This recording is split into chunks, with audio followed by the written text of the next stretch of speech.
রৌদ্র লেখে জয়, লিখেছেন শামসুর রহমান।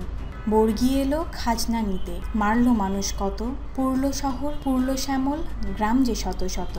হানাদারের সঙ্গে জোরে লড়ে মুক্তি সেনা, তাদের কথা দেশের মানুষ কখনো ভুলবে না।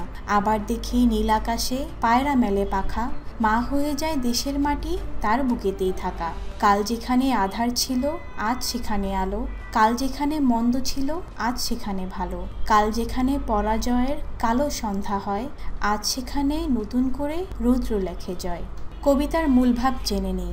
1971 সালে মুক্তিযুদ্ধে বাঙালি জাতি জয়লাভ করে গণপ্রজাতন্ত্রী বাংলাদেশ নামে এক রাষ্ট্র প্রতিষ্ঠা করে। আগে এই দেশের নাম ছিল পূর্ব পাকিস্তান।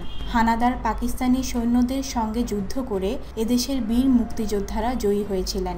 এই কবিতায় পাকিস্তানিদের অত্যাচারের কথা বলা হয়েছে। তাদের বিরুদ্ধে কেন এদেশের সন্তানেরা সংগ্রাম করেছিল সে কথাও বলা হয়েছে। নিচের শব্দগুলোর অর্থ জেনে নিই ও ব্যবহার শিখি।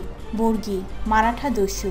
বহু পূর্বে বাংলায় বর্গি এসে হানা দিত, মানুষ মারত, ধন সম্পদ লুট করত। হানাদার, আক্রমণকারী। হানাদারদের পরাজিত করেই মুক্তিযোদ্ধারা এ দেশকে স্বাধীন করেছিলেন। খাজনা, কর বা ট্যাক্স। সরকারকে খাজনা দেওয়া সকল নাগরিকের কর্তব্য। নিচের কথাগুলো বুঝে নিই। বর্গি এলো খাজনা নিতে, মারল মানুষ কত। এখানে খাজনা নিতে অর্থ লুটতরাজ করতে। বর্গিরা বাংলাদেশে এসে মানুষ মেরে, ঘরবাড়ি জ্বালিয়ে পুড়িয়ে বাঙালির ধন সম্পদ নিয়ে পালিয়ে যেত। তাদের কথা দেশের মানুষ কখনো ভুলবে না। মুক্তিযোদ্ধাদের কথা মানুষ কখনো ভুলবে না, কারণ তারাই হানাদার পাকিস্তানিদের সঙ্গে যুদ্ধ করে তাদেরকে এদেশ থেকে তাড়িয়েছিল। মা হয়ে যায় দেশের মাটি তার বুকেতেই থাকা। মা ও মাতৃভূমি সমান গর্বের, সমান আনন্দের। জননীহীন সন্তান যেমন দুর্ভাগা, যার মাতৃভূমি নেই সেও তেমনই ভাগ্যহীন। প্রশ্নগুলোর উত্তর মুখে মুখে বলি ও লিখি। বর্গি কারা, তারা কি করেছিল? এখানে বর্গি বলতে পাকিস্তানি হানাদার বাহিনীকে বোঝানো হয়েছে। তারা লুট করেছিল, মানুষ মেরেছিল এবং অসংখ্য ঘরবাড়ি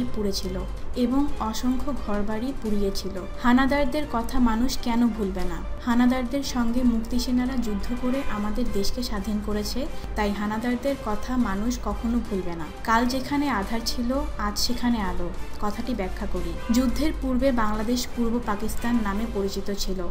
তখন আমাদের দেশ পাকিস্তানের দখলে ছিল, কিন্তু আমরা যুদ্ধে জয়ী হওয়ার পর পাকিস্তানিদের হাত থেকে মুক্তি পাই। তাই বলা হয়েছে কাল যেখানে আধার ছিল আজ সেখানে আলো।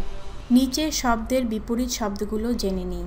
আধার, আলো, কালো, সাদা, ভালো, মন্দ, জয়, পরাজয়, নতুন, পুরাতন, সকাল, সন্ধ্যা। কবিতাটি আবৃত্তি করি ও প্রথম 8 চরণ না দেখে লিখি। কর্ম অনুশীলন। পাঠ্য বইয়ের বাইরে অন্য কোনো কবিতা বা ছড়া পড়ে তা শ্রেণীতে আবৃত্তি করি। কবি পরিচিতি। কবি শামসুর রহমান 1929 খ্রিস্টাব্দের 23শে অক্টোবর পুরনো ঢাকার মাহুতটুলিতে জন্মগ্রহণ করেন। তার পৈতৃক নিবাস নরসিংদী জেলা পাড়াতুলি গ্রামে। তিনি দীর্ঘদিন সাংবাদিকতা পেশায় নিয়োজিত ছিলেন। তিনি বাংলাদেশের একজন প্রধান কবি। ছোটদের জন্য তিনি অনেক ছড়া, কবিতা ও স্মৃতিকথা লিখেছেন।